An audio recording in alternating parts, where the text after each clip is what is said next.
Conman Scents.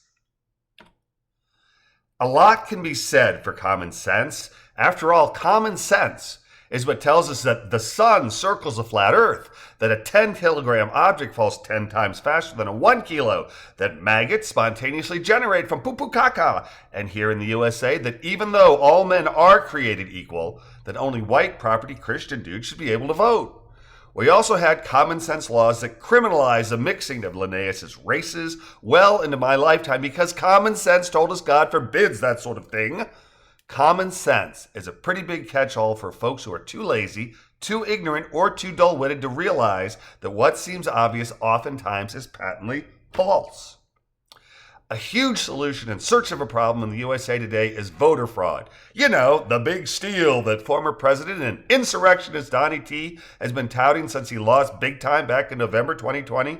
Seems a lot of folk really think the USA needs to change its current laws governing who can vote in order to never again have the problem that hasn't happened from ever occurring again.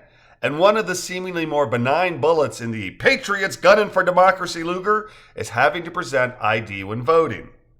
Voting is, of course, the most fundamental of rights in the USA, but the Gunnin' for Democracy gang are perfectly willing to cast aside legal votes in order to halt the non-flow of illegal votes that keep talking about.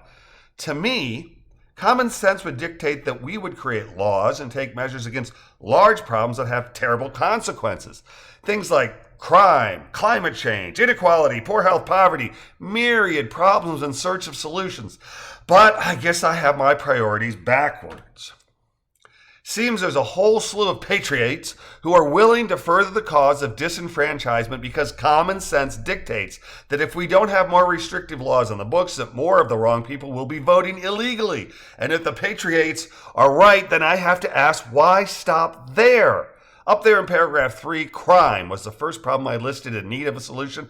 And I think if we're willing to sacrifice our fundamental rights to stop a voting problem that statistically doesn't exist, then patriots should jump all over a simple solution that would greatly reduce most crime and make prosecution a ton easier. How would this be achieved?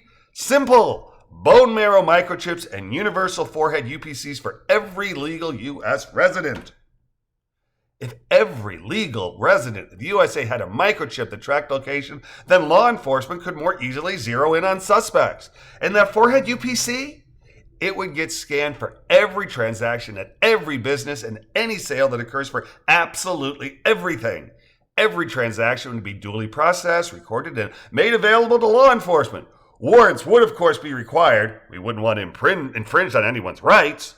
The bone marrow microchip forehead UPC would also cover that voter ID requirement. Show your ID, you're scanned every time you walk into a building or down a street. Chips and UPC would all but eliminate most crime.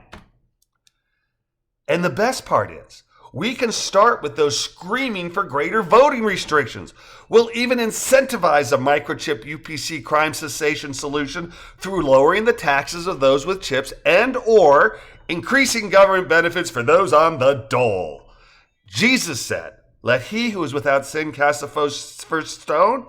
And I say, let they who wish to restrict voting rights be the first to step right up and prove just how patriotic they really are.